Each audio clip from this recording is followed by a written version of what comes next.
Chapter 11. In his past, Rayford would have said he couldn't believe his luck, but this was more than fortune.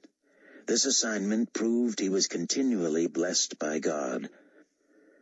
His leadership skills had been tapped and his muscles stretched by the decades he'd spent leading a development team in Indonesia. And now it became his charge not only to rebuild and develop Egypt, but to lead the spiritual effort as well. This was not his strength, of course, certainly not his specialty. But he could not have done better selecting the team if it had been left to him alone. Admittedly, he would have wanted Chloe and Cameron on board, even Raimi and Kenny, but that would have crippled the cot effort. Rayford hadn't worked with Bruce since just after the rapture 100 years before, but he knew him to be an excellent preacher and student of the Bible. And who better to teach and mentor Bruce than Zion Ben Judah and Chaim Rosenzweig? Bruce's wife, who had been raptured, had a gift for organization like Irene's. They would be of tremendous help to Mac, who would be in charge of technology, transportation, and logistics. It was clear to Rayford that Irene had mixed emotions about the move and the new mission. She loved the kids of Cot, and especially getting to work alongside her immediate family. But I am happiest in the service of Christ and will go wherever he sends me. As for Rayford, he couldn't move fast enough. He was eager to hear of Abdullah's assignment and would miss working with him, but the idea of seeing the ravages left on a nation from which the Lord had removed his hand, and then having the resources to bring it back to productivity under his authority, made Rayford feel 100 again. Abdullah came by to help with packing. He explained that he soon had to get back to help Yasmin with their own. "I suppose you know we're headed back to Amman. That will seem very strange. I cannot imagine how it must have changed in a century. Somehow I think that despite the passage of time, painful memories will be dredged up. I pray the Lord will use them to show you how far he has brought you. Even though I will miss all the children and, of course, Bahira and Zaki, I like the idea of my new role." "Tell me about it." "The Lord appeared to me in the night, apparently just before he deposited Mac and your former pastor, Bruce, right on your doorstep. He told me sin was spreading, encroaching on my own homeland, and that he knew I would want to play a part in thwarting it. Rayford, I would have dug ditches if that's what he had asked. When the Creator God visits you, you tend to want to do what he says. One of my questions was whether I could take my family along. It has been so strange to work with Yasmin as a sister rather than a wife. And to have my children, it is bizarre to call them that at their ages, as colleagues rather than as dependents. Well, that has been a joy. Alas, the children are to stay here and work with Chloe and Cameron. But Yasmin was free to choose." "Really? It seems that would be a difficult decision for a wife of sorts and a mother. Plus, like most everyone involved with Cot, she seems to love it here." "She did not make her decision lightly. As she has always done, she sought the Lord. Within days she told me that she and he had come to an agreement. It was all I could do to stifle a laugh. It was as if they had been negotiating. I wouldn't dare negotiate with him, but she has been to his father's house and has a glorified mind as well as body, and so I expect they are on different speaking terms than he and I. Anyway, they apparently agreed that I need looking after.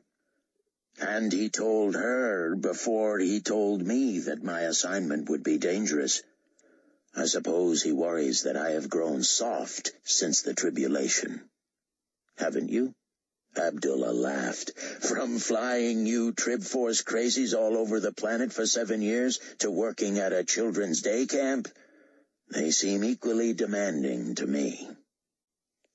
"Dangerous, eh?" Rayford said. Surely the Lord doesn't expect a man your age to pose as a member of Tall. Captain Steele, Abdullah said solemnly, laughter dancing in his eyes. I recall the days when a comment like that to a person of ethnicity was punishable as a hate crime. Within a few days, Mac had flown everyone and their belongings about 270 miles west to the city of Al-Jiza, south of Cairo, where the Lord had directed Rayford to a tract of land on which he was to build living quarters for the team. You should have asked David to hit up Noah for the Ark blueprints, Chaim said as he watched the younger men do most of the work. In truth, much of it fell to Rayford and Mac as the other three met during the day and evening, studying and planning their ministry attack. As soon as they had landed in Al-Jiza, it became clear the area was wounded. Since the Feast of Tabernacles in Israel several days before, no rain had fallen in the entire nation of Egypt. Worse, it was obvious that God had shut off even the underground springs, deadly to a desert climate. Rivers had stopped flowing and rapidly evaporating water lay stagnant everywhere. Citizens filled containers as fast as they could, trying to collect the last of the good water. Kenny Williams had begun looking for Yekaterina Risto after work every afternoon. They often sat together in the staff debriefing sessions. Today she was beaming, and when it came time for workers and volunteers to tell of anything interesting that had happened that day, Yekaterina was the first on her feet. Kat Risto, she said, I know a lot of you, but for you others, obviously, I'm new here. I've been working in rec, and at first I was afraid I wouldn't get a chance to do as much ministry as you guys who teach or lead worship. But today I told the story of Jonah, and a little girl, she said she was 10, asked me to pray with her for salvation. The staff erupted in applause, but Kat wasn't finished. It was the sweetest thing. When she prayed, she told Jesus that, like Jonah, she had been running from him. She said, I kept trying to give myself to you, but I would borrow myself back. Now I want to be yours for good. Later, as Kenny walked her home, Yekaterina said, I had no idea how thrilling and rewarding this was going to be. In Greece, we worked with the kids where we worshipped. We knew they were the only ones who still had to make decisions. But we pretty much left that responsibility in the laps of their parents, forgetting, I guess, how kids look up to their teachers. Often they'll listen more to us than to Mom or Dad. In all the years I worked with kids, I never prayed with one to become a believer. That was a huge failure, and I didn't even know it. Someday I need to take this cot idea back home. I think it would work anywhere, Kenny said. I'm surprised there aren't more ministries like it around the world. A neighbor man about Rayford's age wandered over to the Al-Jiza construction site one afternoon. You the ones the Lord sent, he said. That would be us, sir. Can you do anything about getting him to turn the water back on? That's why we're here, but as you can imagine, the leadership of this nation is going to have to get in line. I hope you're not expecting a warm welcome in Cairo. Those young men who talked the other leaders out of going to the feast are dead, slain by lightning in the very presence of their colleagues. Rayford stretched. The Lord's justice is swift, friend. He clearly made an example of those two, as his word warned. When their ends came, there could have been no question why, and I believe we'll be seen as the messengers we are. We're praying the whole ordeal will give us a hearing among the young people here, show them there's no trifling with God. Well, know that every other believer is praying the same thing. Why must we suffer for the actions of a few? The Millennium Force met in a semi-private back room at the Valley Bistro, just south of the Valley of Jehoshaphat. "So we're still looking for a natural to try to infiltrate the other light?" Bahira said. Raimi nodded, but, no surprise, Zaki jumped in. "Qasim's already done it, and he has a report for us." "Zaki, we've been over this," Raimi said. "He's probably already given us away." "No, and he's prepared to debrief us. Trust me, there's stuff you're going to want to hear." "I'll let you know. He's probably outside by now, waiting for me to bring him in." "You told him where we were meeting?" "Well, yeah. It was no secret, was it?" "Zaki, if we're going to do this, be this force, we don't want a lot of people knowing about it. I'm not afraid of the young people of the other light because they can't hurt us, but they can sure hurt a lot of other people, so we have to stay under the radar." "Fine, but can I bring him in?" Raimi looked to Bahira, who rolled her eyes and shook her head. "I guess there's no harm in hearing what he has to say," Raimi said. That was clearly all Zaki needed to hear. He rushed out and returned seconds later with Qasim, who pulled out a notebook and appeared to be waiting for his cue. "Before you start," Raimi said, "I need to be clear. You realize you're not part of this group, and you don't work under our auspices." "Granted. But it's in your best interest to know what the competition is up to, wouldn't you say? And they're up to a lot. Those so-called nightclubs of theirs, at least the one in Paris, are so underground hardly anybody even knows about them."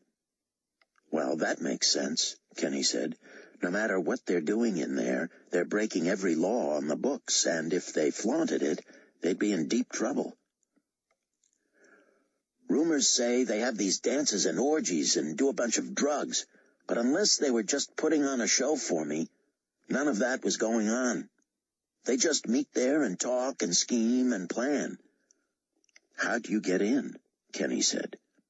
Qasim looked self-conscious. "I said I was a friend of Ignace and Lothaire Jospin. The younger one, the redhead, met me at a prearranged spot. He was pretty circumspect, I have to say, wanting to know who I knew and how I knew you." "You meaning me, right?" Kenny said. "Of course." "Brilliant. How hard do you think it'll be for them to find out I'm a believer working in a ministry?" "I covered all that." "Do I want to hear this?" "Sure, I was good. I told him you were a subversive infiltrating the enemy. Little did he know that that's really what I was doing." Raimi feared Qasim would come off to tall the way he appeared here, totally amateurish. He sighed. "So what did you learn?" "Well, for one thing, these people are serious." "Come on," Bahira said. "That goes without saying. They're in the minuscule minority. What they're doing violates the law of Almighty God, and they know it. Some of their people have died, and while they revere Satan, they like to say Lucifer. They say Satan is a pejorative label the believers gave to a poor guy who got a raw deal. Regardless, while they revere him, he's powerless and can't even be planting these ideas in their heads. These people are totally making this stuff up as they go along, and it's entirely in the flesh. They've been seduced by the world and by their own pride. They can't even blame it on the devil." "That doesn't make them any less passionate, Bahira," Qasim said. "They trust me, though, I know that." "How do you know?" "They gave me a copy of their If It's True manifesto." "Really?" Kenny said. "They haven't even sent me one." "That's because they don't trust you yet. But I won them over. They'll be sending you one." "You see why we needed another guy?" Zaki said. "I told you Qasim could pull this off." Bahira scowled. "Don't be so sure. For one thing, he's not working for us. And for all we know, all he's done is expose us." "Well, you're wrong," Qasim said. "But thanks for the gratitude. Now, you want to see this manifesto or not?"